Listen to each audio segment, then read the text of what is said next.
Before I get started, have you guys heard or seen anything about these drums yet?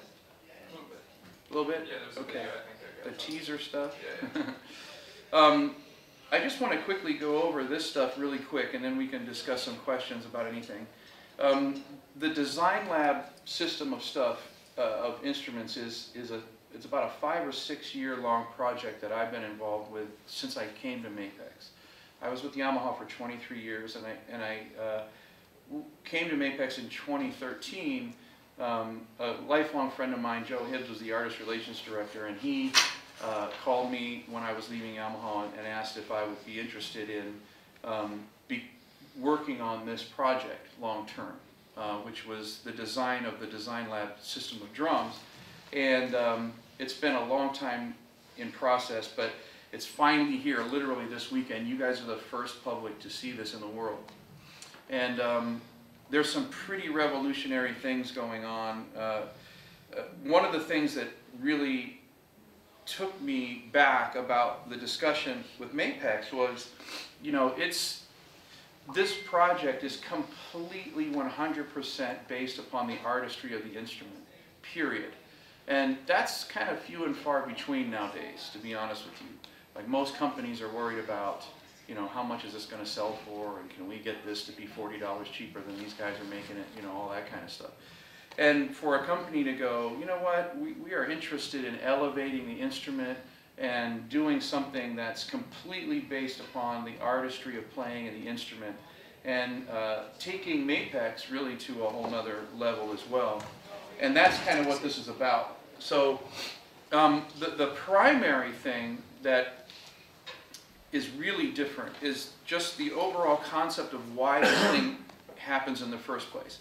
Now, let me explain. Like, a lot of drum companies, and they still do this, and most drum companies' process is, okay, let's take some wood from something, you know, maybe we found some awesome wood, or we discovered some viable wood that we can get our hands on, and we want to make a shell, and we're going to put our hardware on it, then we're going to put these edges, and we're going to do blah, blah, blah to it, and then we're going to hit it, and we're going to go, okay, that sounds pretty good. Let's maybe get an artist in, let them hit it, see what they think. Oh yeah, that's pretty good. Maybe make some changes. All right, everybody like this enough to maybe sell it? Okay, great. And then they put it on the market. This is kind of the opposite of that. It's about what we call a process called concept hybrid, which is picking the sound of what we're doing first. So we say, we want this to sound like this. What will sound like that? Right? That's the opposite of saying, we have this wood and this hardware. What will this sound like?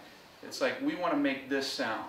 So we started with some of the snare drums, and we would pick sounds. It might be like, I want Don Henley's sound from the Eagles' Long Run record, you know, mixed with Stuart Copeland's snare drum from Roxanne, you know, or whatever.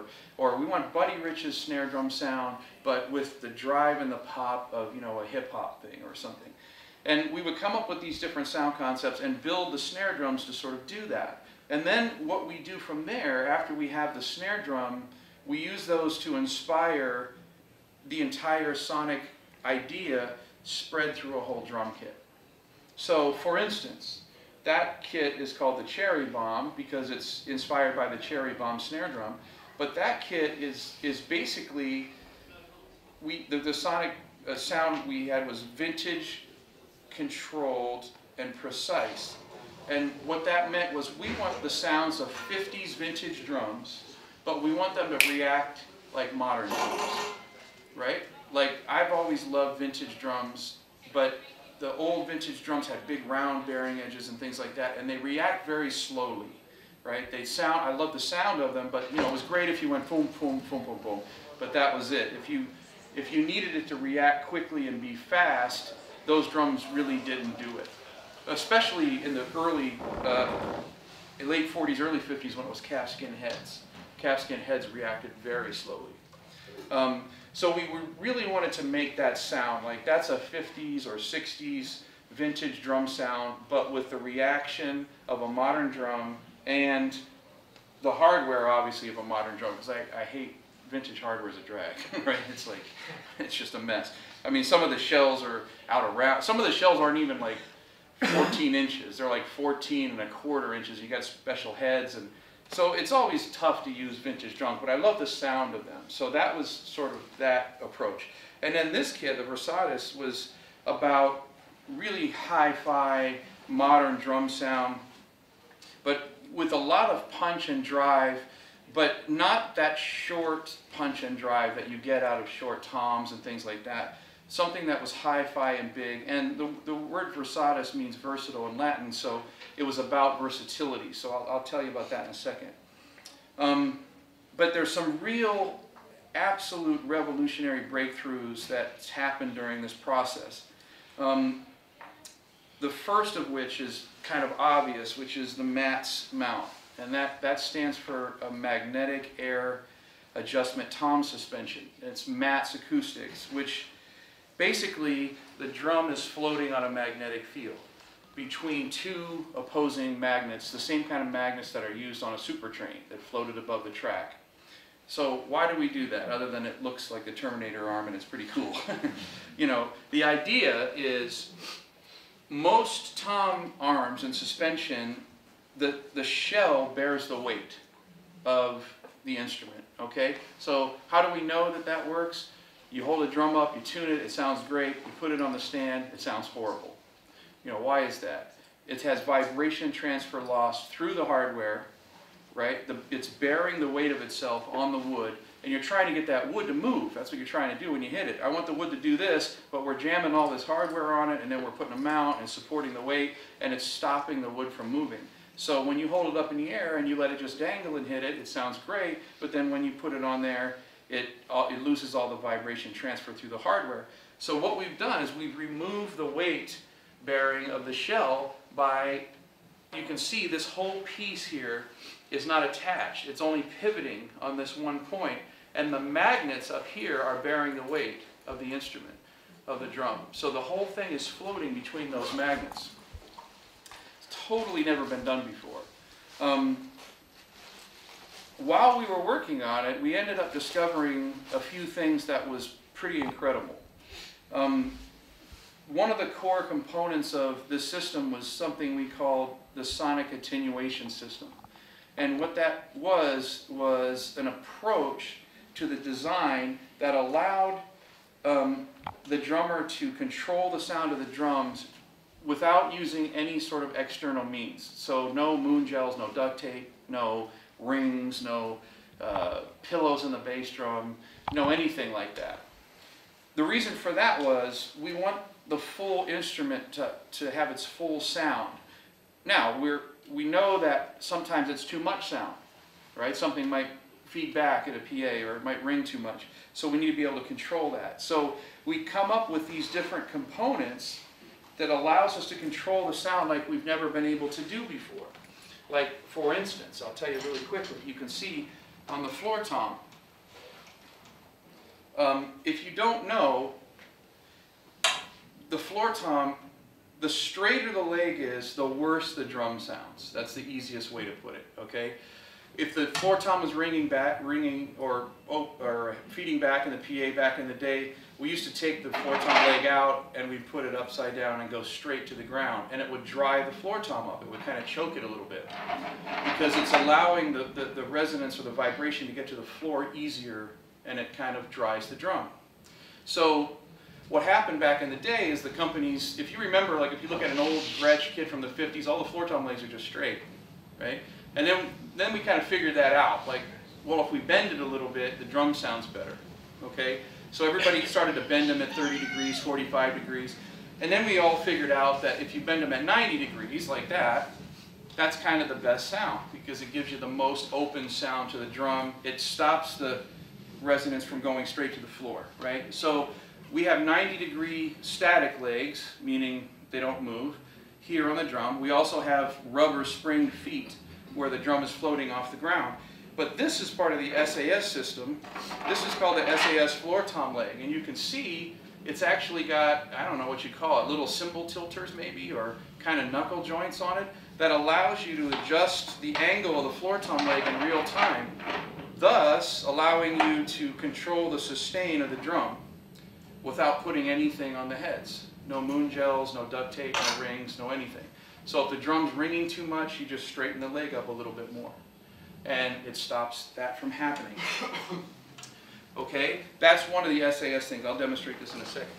But while we were working on that SAS system and putting this match things together, we discovered that if we messed with the magnet force, you could do the same thing up here.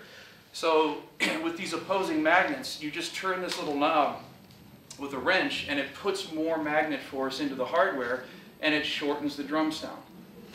And also, we have what's called an acoustic gate, which is the bottom part here going up and down, and that changes the sustain.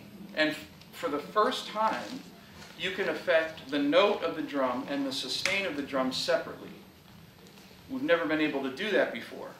When you put a gel on the drum, it shortens the note itself and the sustain, right? Because there's two parts to sound, the note and then how long the note lasts.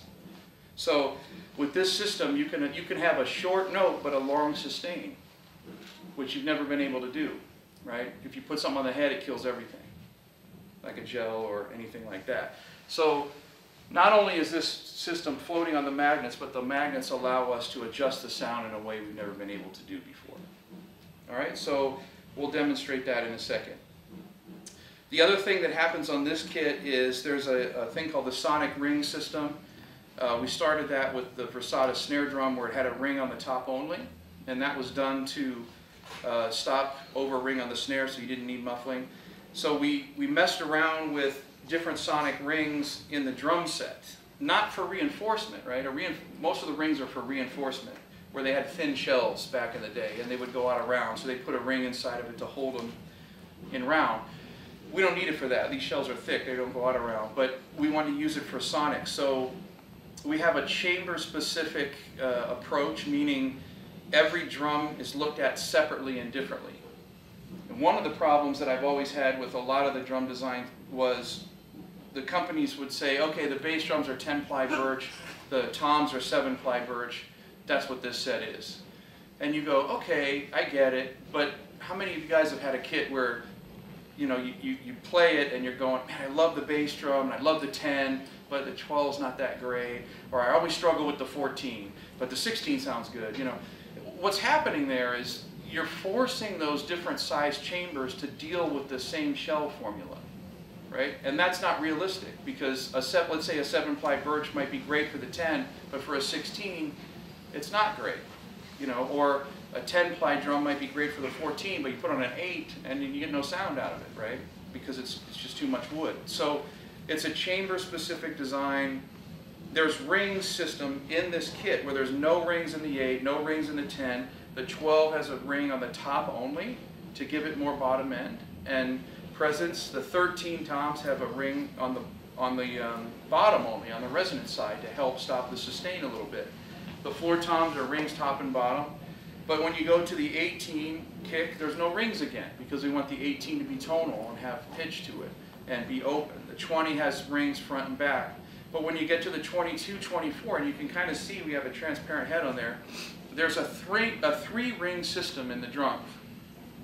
And that's designed, like I said earlier, so that we don't need to muffle the bass drum to get the punch and sustain that we want out of the drum. And now, this drum, it has nothing in it. It's completely wide open. There's two things. One, when you cut a hole in the front head of a bass drum, it actually raises the pitch almost an octave of the drum. And so you get a lot more bottom end by having no hole in the bass drum. That's the first thing. But some people don't like to play with no hole in the bass drum, or you got to get the mic in there. Like I use an internal mic that's mounted so I can use a full front head. But when you have a drum that has no hole in it and it's open, one of the things, like check this out. When I play this drum light, there's so much sound going on, but listen how much bottom end is there. There's still length and there's still bottom end, right? And as I play it harder, it's the same sound, it's just getting louder. It's not getting longer, it's getting louder. All right? what happens when you mute the drum a lot, you kill the low dynamic range, right? So when you lay into the drum, it sounds good, but when you got a bunch of Mickey Mouse pillows in there, when you play light, it sounds like a box, because there's nothing moving. You're just hitting this flat piece of plastic with a bunch of stuff behind it. So it's really hard to get that much pitch center out of a drum into low dynamic. This is what we were working on with this. That's what happened with these rings. We set the rings back, and it muted the drum a little bit and allowed us to not use muffling in sections. Obviously, you can put muffling in it, but you don't necessarily have to. The other thing about that is there's something in a drum called a standing wave, and you really hear it in bass drums. A standing wave is when two waves sort of hit each other. They create a third wave with the combination of those sounds, right? So the front head and the back head are putting these sound waves towards one another. If it was a consistent sound, you would hear like a type ring. Obviously, it's not consistent. It's just every once in a while when you're hitting the drum. So it ends up sounding like this weird boing, like kind of the sound of a basketball hitting the ground, if you've ever heard that. If you have nothing in your drum, you have that weird boingy sound. Well, the third ring in the inside of the drum breaks that standing wave up, and that's why you don't hear that boingy sound in an open drum like that. So the ring system is a big part of the design of the shells, as is the different thicknesses and edges and all that for each different size. So by the time you combine all these things together, it creates a pretty significant jump in the sound of the instrument. They have a lot of bottom end, they have a lot of presence, but it's a controlled sound. It's not a radical sound. That's why I don't. Yeah, you got a question? Yeah, I was just asking about the, because you're talking about the isolation of the drums to maintain and sustain, but we put them all on carpet to stop them bouncing around the place, which is going to absorb a lot of the sound there. Especially with the floor top, you've got the rubbers. Are those rubbers removable? Are the what? Are the rubber They are. feet? So Yeah. you've got like when you hit the speakers on a spike Yeah. on the ground, so you've got a more pure sustain. You can, yeah. Yeah, you can take them off. But one of the things that the removal, like these drums,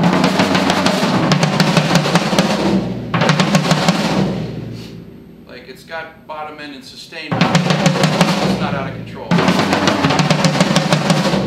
Right?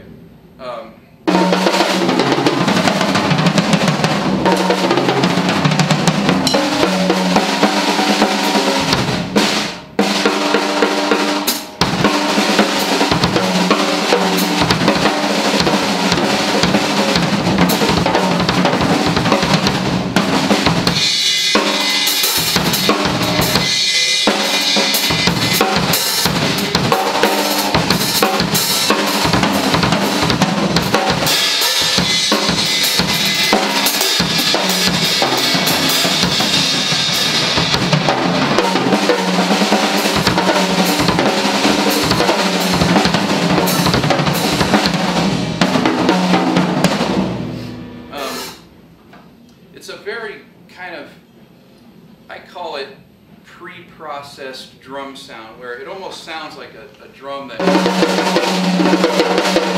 that's mic'd already. It has like that punch of a mic, you know what I mean, the presence of it, but it's kind of pre-EQ'd, I guess you'd say, or pre-processed in some way. And what I was talking about in the beginning, that was my goal working with them on that, was to get that sound, have that sound that we normally have to wait to hear back, but I want to hear it here, I don't want to hear this crazy sound that it's out of control, but it sounds good on tape. I want it to make sense from this chair. So that's like a big part of it. And one of the things about this kit, and then we can talk about some more stuff or ask some questions, is we have this drum here, which is called an aux drum, an auxiliary drum. It's a really unique design. It's a 3-in-1 instrument. It's got a bass drum hoop on one side, a tom hoop on the other, and it ships with spurs and a lift, floor tom legs, and bracket position so that you can make it, I use it as an auxiliary bass drum out to the side. You can use it as a gong bass drum. You can make it a gong floor tom like this, like a big 18-inch gong floor tom type thing. So it goes in all three. It's a kind of 3-in-1 sound. And because it ships with the kit as well, you can make 5 different drum sets out of the configuration, right? Because you can take a 10-14 in this to a small gig as a bass drum. Or you can, and you'd still have a 12, 16, 22 left over for practice at home, or you can combine the toms and have a double bass kick, or make it a gong floor tom, or make it an 18 and use the other floor toms for another kit. I mean, there's a lot of stuff you can do with it, a lot of configurations with this drum being added in, so it's a pretty unique approach to it.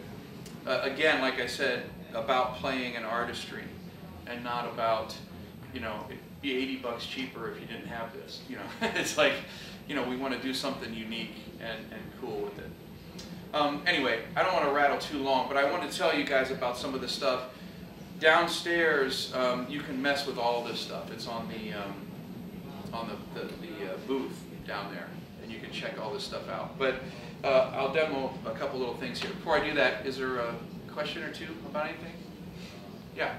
So with regards to like affecting the sound and making that kick sound in a specific way,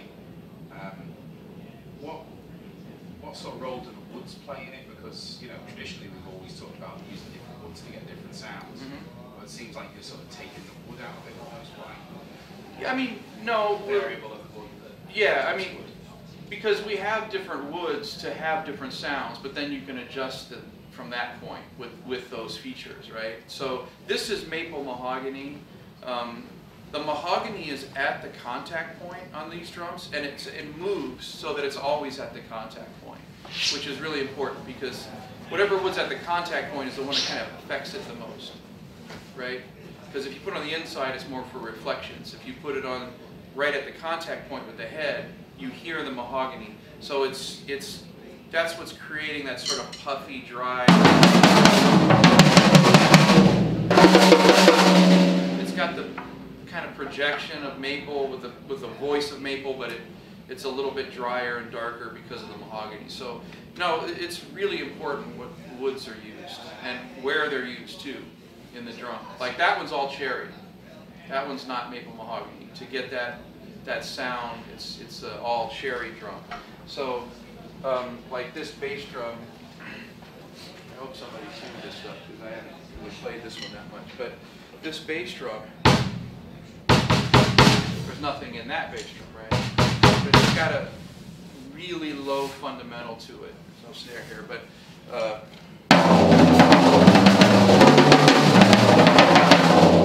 kind of tuned up a little higher, but it sounds like an old jazz kit.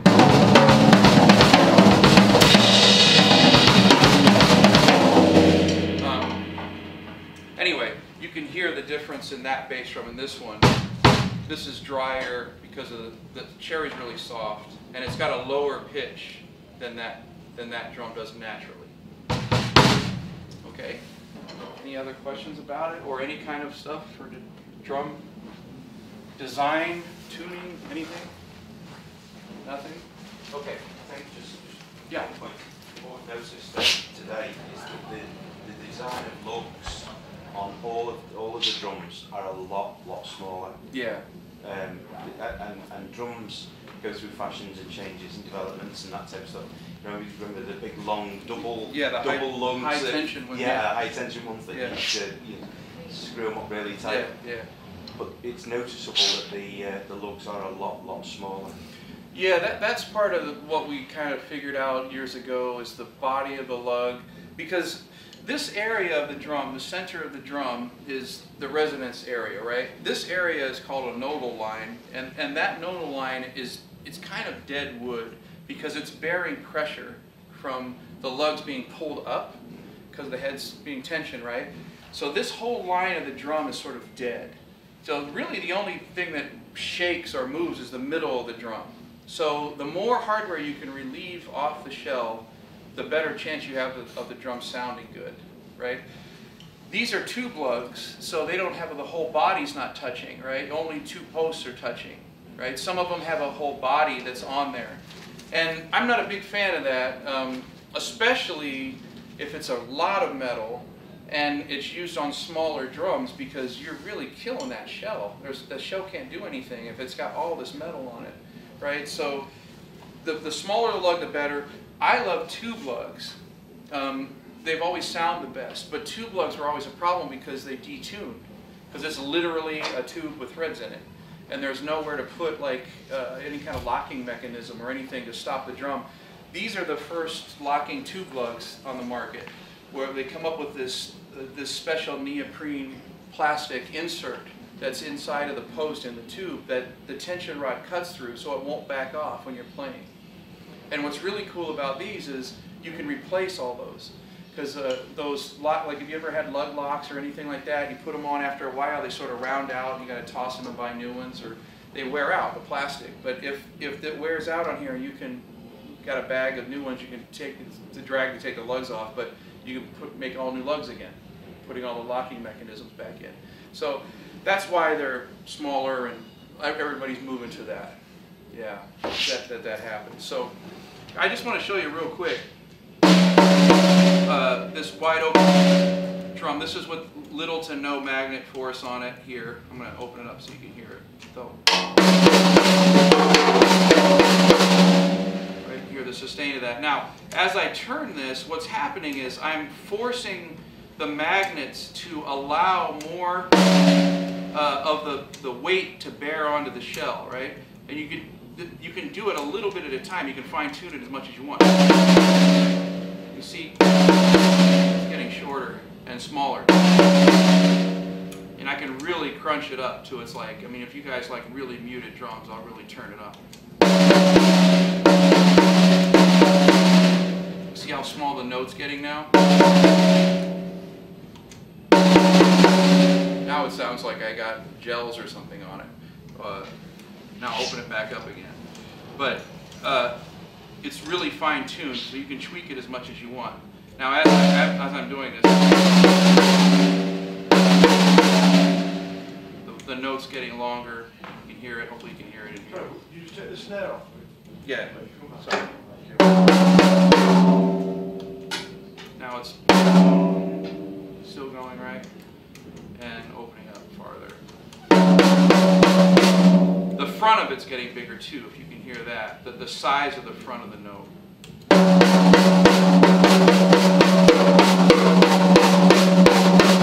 Now it has a lot more pitch bend and it's opened up again. Go down to the booth and maybe mess with them a little bit and try it out and see. One of the things too about this is it's got a great feel to it because there's a little bit of give to it when you're playing it, so you don't feel that kickback of the drum being stiff on you. And one of the other things that happens is, because it's separated from the stand, when you're recording and you have mics on, when you hit cymbals on normal stands, the drum has sympathetic vibration in it. It rings a little bit. If you've ever noticed when you're recording, there's like this hum or this ring on all the drums, right? Because you're hitting cymbals that are on the stands of the drums.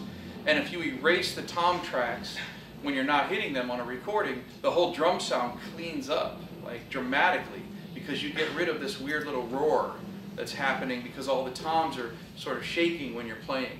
None of that happens with this because they're separated. So when I'm hitting these cymbals, you wouldn't be able to hear it with all this noise, but when I'm hitting these cymbals, this drum is not sympathetically vibrating because it's separated from the hardware. So that's like another big component of it as well.